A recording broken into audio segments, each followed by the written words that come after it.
आप गाड़ी उठाते हैं लोन पर, और जब गाड़ी आप लोन पर उठाते हैं तो आपको पैसा भरना नहीं पड़ता, लोन अपने आप ही आपकी तनख्वाह से कटता रहता है, क्योंकि आपने अपने बैंक से लोन वाली बैंक के कागज को केवाईसी कर दिया, डॉक्यूमेंट मैच कर दिए, अपडेट हो गए डॉक्यूमेंट। अब अपने आप ही जितना आपने भरा है फार्म में उतना लोन हर महीने कटेगा, क्योंकि आपने वहां पहले ही संकल्प कर दिया है। जैसे बैंक का लोन अपने आप ही उस खाते में चला जाता है जहां आपने अपडेट किया है नाम, ऐसे ही संकल्प पूजा पाठ के समय जो नाम आप अपडेट करते हैं उसी नाम के खाते में फल चला जाता है। पर ये सब पूजा से पहले होना चाहिए। आप ये कभी कोई पूजा करके देखो 10-20 महीने, उसका फल किसी को दान करके देखो, अवश्यमेव लाभ मिलेगा, अवश्यमेव लाभ मिलेगा। मेरे खुद के ध्यान पूजा पाठ से लाखों लोगों का मैं आज तक भला कर चुका हूं।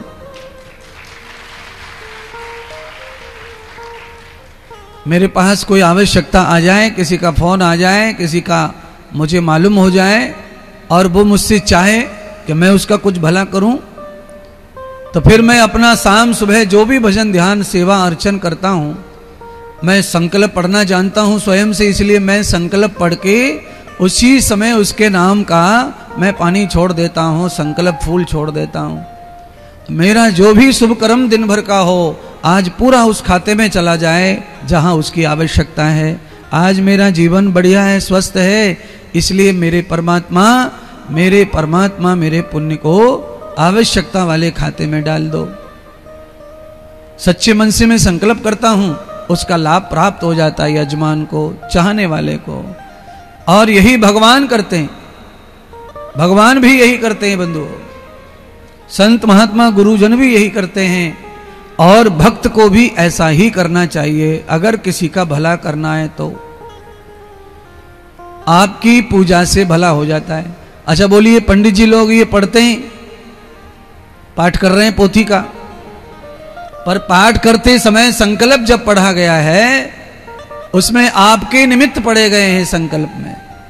ये भागवत पोथी क्यों पढ़ी जा रही है, ये कथा क्यों की जा रही है, तो इसका संकल्प पढ़ा गया है, और संकल्प में जो बोला गया है वह निमित्त वहीं जाएगा, इसका फल वहीं पहुंचेगा। आज भगवान नाग पत्नियों ने संकल्प किया हुआ था कि हमारे भक्ति का पुण्य हमारे स्वामी को प्राप्त हो जाए, उसकी मति अच्छी हो जाए, उसकी बुद्धि अच्छी हो जाए। आज भगवान की कृपा फलित हो गई। नाग को भगवान ने नाथ कर उसका विष निकाल दिया, और पत्नियों के संकल्प से भक्ति से नाग को माफ कर दिया। लेकर भगवान नाग और नाग की पत्नियों को गेंद के साथ पृथ्वी लोक पर आए, और आते आते भगवान बांसुरी बजाते हुए आ रहे हैं, और उस नाग के शेष फन पर भगवान नृत्य कर रहे हैं। और ब्रज धरती वृंदावन में परमात्मा पाताल से लौट आए, जय जयकार होने लगी। परमात्मा ने नाग को नाथा तो ब्रजवासियों ने भगवान का नाम नागर रख दिया। नागर, नाग को नथने वाला। भगवान नागर बन गए, नटवर बन गए भगवान। अरे देखो नट की तरह नाच रहे कन्हैया जी, देखो नाग के ऊपर, तो भगवान नटवर बन गए, आनंद दे रहे भगवान। नंद के लाला हैं इसलिए नंदा बन गए। आज परमात्मा गोविंद ने जब ये अंगूठे पे नृत्य किया तो भगवान गोविंदा बन गए। नटवर नागर नंदा भजो रे मन गोविंदा, भजो रे मन गोविंदा, गोविंदा गोविंदा भजो रे मन गोविंदा। बोलिए श्री नटवर नागर भगवान की जय हो। बहुत सारी कथाएं शेष हैं।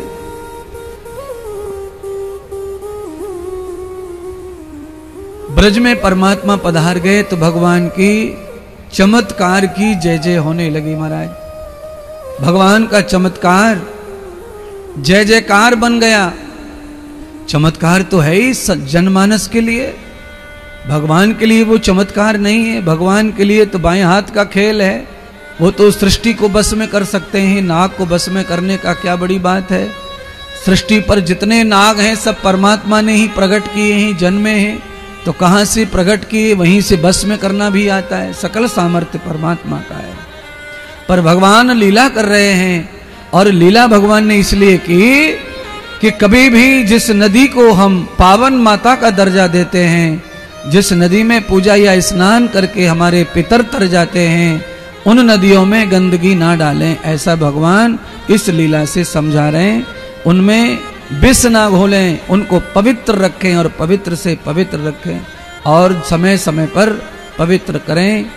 नदियों की साफ सफाई में भी अपना योगदान करें। हम सब लोग आवश्यक है, ये जरूरी है कि योगदान करें। आवश्यकता है। आवाज आ रही है क्या? उसको तो समझ ही नहीं, उसको ज्यादा आ रही लगता है ऑपरेटर को।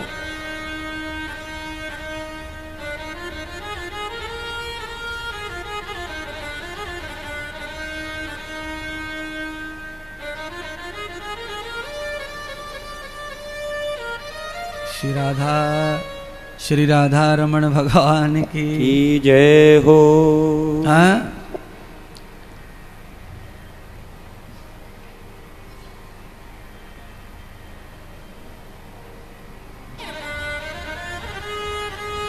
वृंदावन के संत महात्माओं ने भगवान को यशस्वी बना करके जय जय घोष किया। माथे पे भगवान को चढ़ा लिया, माथे पर बिठा लिया, या तो यूं कहो कि भगवान को डोली में बिठा लिया, कंधों पर। अब सीटी आती, आवाज बढ़ाता है तो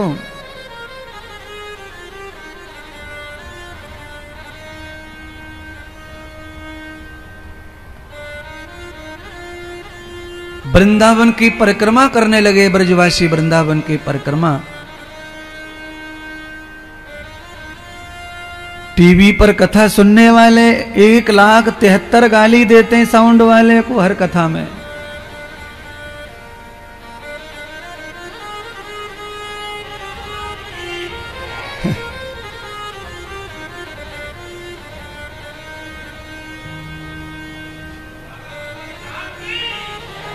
भगवान का एक और नाम ब्रजवासियों ने रच दिया। बोलो वृंदावन बिहारी लाल की जय हो। ये परमात्मा की जैसी जैसी लीलाएं बढ़ रही हैं, भगवान के नामों का संवर्धन हो रहा है। इन कथाओं से बंधुओं, हमको जो सीखने को मिलता है वो क्या है? ये कथा भगवान की इस समय हमें ये सिखा रही हैं कि बिना ही इच्छा के हमारे नाम का संवर्धन हो, हमारा नाम बढ़े। हमारी कामना भले ही नहीं है लोकेशना की कि लोक जगत में हमारी प्रसिद्धि हो, ये हमारी इच्छा नहीं है। पर हाँ, ये कथा कहती है कि प्रत्येक मानव के नाम पर नाम, नाम पर नाम, यशस्वी नाम जगत में ज्यादा से ज्यादा नाम बढ़ते चले जाएं। गौरव का, सम्मान का नाम बढ़ता चला जाए। आपको इतनी प्रतिष्ठा मिले, इतना सम्मान मिले, आपको इतने पद मिले, इतना आपको पद्म श्री मिले, जय श्री मिले, कर्म श्री मिले, सारे पद आपको प्राप्त हो जाएं। ऐसे कर्म करते रहना है बिना इच्छा के। इच्छा नहीं है, परमात्मा की कोई इच्छा नहीं है कि कोई उन्हें वृंदावन में पूजे, गोकुल में पूजे। इच्छा कुछ नहीं है भगवान की, पर कर्म ऐसे भगवान कर रहे हैं कि बिना इच्छा के कर्मों का फल तो मिलता ही मिलता है महाराज।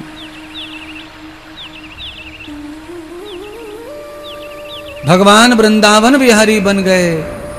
सोने के सिंहासन पर बिठा करके सुंदर वस्त्र से अलंकृत कर भगवान को आनंद पूर्वक एक सुंदर मुकुट पहनाया और भगवान को समस्त ब्रजवासियों ने पूजन किया और ये निश्चय कर लिया कि ये नंद का बालक नहीं है, इस नाग को नाथने वाला केवल ये नारायण है, परम ब्रह्म परमात्मा है। तो सारे के सारे वृंदावन वासियों ने परमात्मा को अपना प्राण प्रिय परमात्मा स्वयं गांव का मुखिया निश्चित कर दिया आज से वृंदावन का कोई ठाकुर है, मुखिया है, तो केवल ये कृष्ण है। आज भगवान वृंदावन के ठाकुर भी हो गए। श्री ठाकुर जी महाराज की जय हो। परमात्मा ठकुराई करने लगे महाराज। भगवान का आदेश का पालन सारे वृंदावन के नर नारी करने लगे। और सुनिए, भगवान के आदेश का पालन वृंदावन वासियों ने किया, इसीलिए वृंदावन आज तक पूज रहा है महाराज। मैं आपको क्या कहना चाहता हूं, अब सुनो।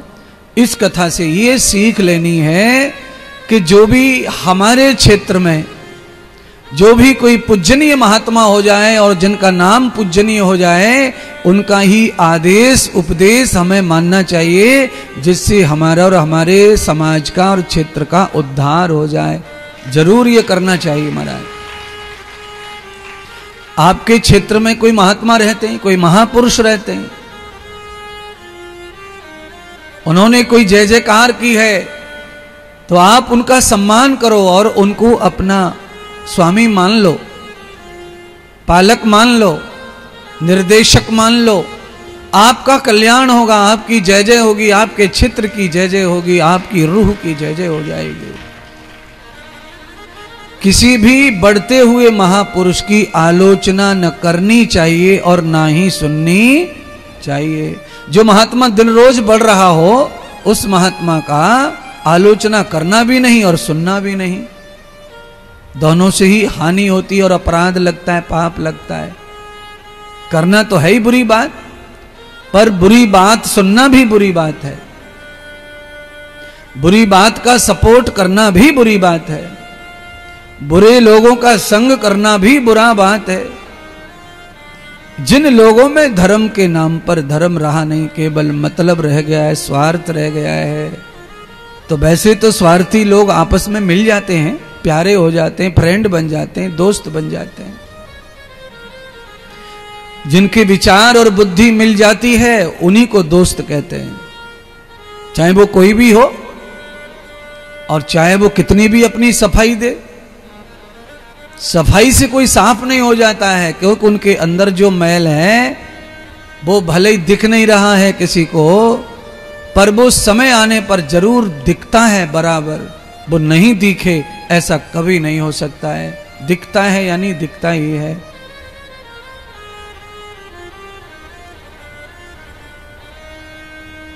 इसलिए बुराई से दूर रहो, बुरों से दूर रहो महाराज।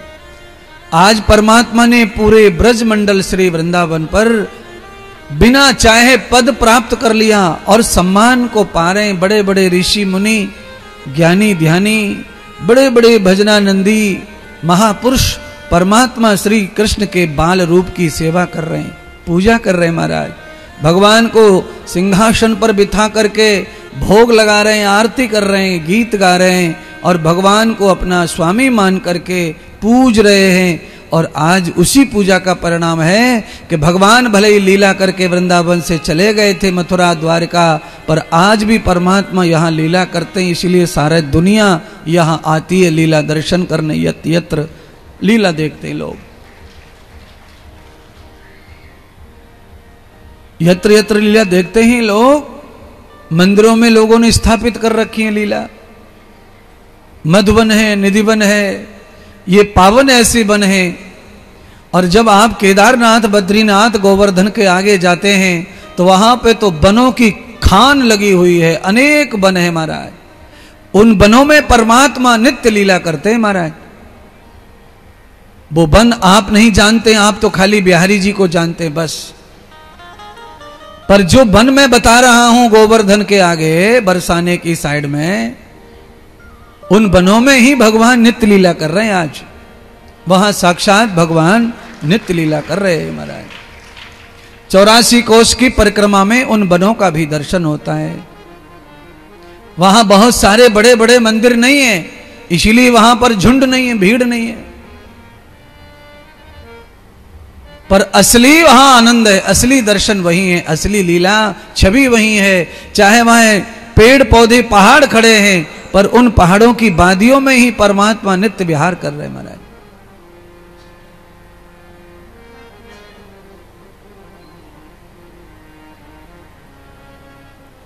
जंगल में मंगल परमात्मा श्री कृष्ण की वजह से हो गया। कई जगह भारत में ऐसे चमत्कार रोज होते रहते हैं। जैसे ही कोई महापुरुष प्रकट होता है किसी भी रूप में, उसके प्रभाव से वह गांव धन्य हो जाता है, वो जगह धन्य हो जाती है और वो जगह तीर्थ बन जाती है महाराज। ऐसे लोगों को हमें जरूर पहचानना चाहिए। अच्छा, पहचानने के लिए दूरबीन लगाने की जरूरत नहीं है, पहचानने के लिए कोई शास्त्र मत लगाओ, पहचानने के लिए कोई आइडिया मत लगाओ। मैं सरल आइडिया बता रहा हूं, बस सरल आइडिया यह है कि जिनके आने से बाहर आ जाए, समझ लो इनके अंदर व्यवहारी बसा हुआ है, इनके अंदर भगवान बसा हुआ है।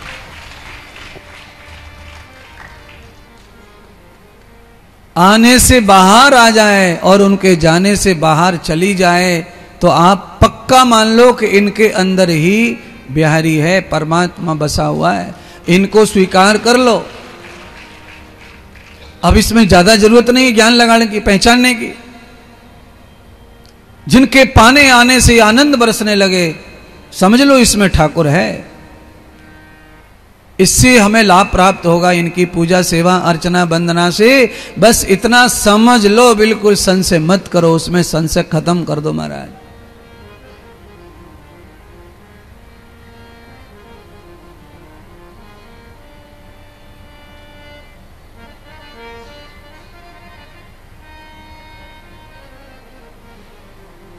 ब्रजवासी ने ये गलती नहीं की बंधुओं। वृंदावन में आज परमात्मा जब रंग बरसा रहे आनंद के, तो उसी रंग को पाकर के सारा संसार उलट पुलट हो गया भगवान के दर्शन के लिए। भगवती जगदम्बा आदि शक्ति राधा श्री जी भी दर्शन करने वृंद में पधारी वृंदावन में। जब उन्होंने सुना कि कोई नंद का लाला ऐसा है जिसने ऐसी लीला की है कि पाताल से नाक को पकड़ के लाया है और सीधा सुरक्षित पत्नी सहित उसके परिवार को मदराचल पर्वत पर विदा कर दिया है, ऐसे परम सलोने कोई आए हैं धरती पर, तो श्री जी ने ध्यान किया तो ध्यान में उनका ही स्वरूप नजर आया, परमात्मा का स्वरूप, यानी श्री राधा का अपना स्वरूप नजर आया। अरे वो तो मेरा ही स्वरूप है। कृष्ण और राधा एक ही स्वरूप माने।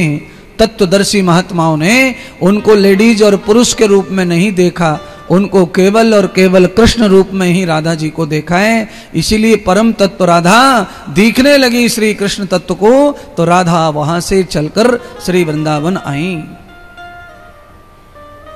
वृंदावन में आकर भगवती श्री राधा ने श्याम सलोने भगवान का दर्शन किया। श्याम जी ने भी श्री जी का दर्शन किया। और जब दोनों ने दर्शन एक दूसरे की किया तो दो दर्शन समाप्त हो गए, एक दर्शन बन गया, दोनों का एक रूप हो गया महाराज। और एक रूप हो जाने से ये सिद्ध होता है कि राधा और कृष्ण का जो प्रेम है वो आत्मीय स्वयं प्रेम है, आत्म प्रेम है, स्वयं के लिए प्रेम है।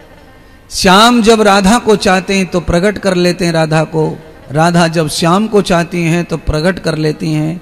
ऐसे ही मैं आपको कह रहा हूं, आपको श्याम या राधा में से जो भी चाहिए आप उन्हें प्रकट कर लो। प्रकट करने का मतलब होता है उनका ध्यान कर लो, बस याद कर लो। याद करने मात्र से ही वो हमारे अंदर आ जाते हैं। बस याद करना ही प्रकट करना है, परमात्मा का ध्यान ही प्रकट करना है। वो कपड़े पहनकर सज धज कर श्रृंगार करके नहीं आएंगे। तुम जैसे याद करते हो समझ लो भगवान आ गए। स्मृति ही भगवान का स्वरूप है। स्मृति चली जाए तो भगवान है तो भी नहीं है, स्मृति आ गई तो भगवान नहीं है तो है। क्यों? भगवान का सच्चा स्वरूप इस स्मृति में है। इसीलिए पतंजलि इस स्मृति को ही ऐश्वर्य बताते हैं। आहार शुद्धो सत्य शुद्धो सत्य शुद्धो ध्रुवो स्मृति। आहार जब अच्छा हो जाता है, शुद्ध हो जाता है, तो स्मृति अच्छी हो जाती है। और स्मृति पतंजलि कहते हैं परमात्मा का ही स्वरूप है। जिनकी याददाश्त अच्छी है समझ लो उनमें भगवान समाया पूरी तरह से। और जिनको बार बार भूलना, बार बार भूलना, बार बार भूलने की आदत है, समझ लो परमात्मा उनसे कम हो रहा है। ये ध्यान करते जाओ। परमात्मा जिसमें पूरी तरह काम करते हैं वहां स्मृति अच्छी रहती है। जहां परमात्मा काम अच्छी तरह नहीं करते, प्यार अच्छी तरह नहीं करते, वहां से स्मृति जाती है सबसे पहले।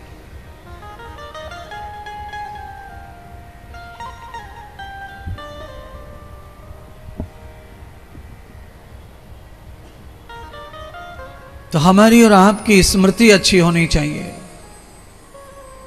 अच्छी स्मृति का फल अच्छा रूप दिखता है, अच्छा कान में सुनाई पड़ता है, अच्छी वाणी बोलती है, अच्छा स्पर्श होता है। स्मृति अच्छी होने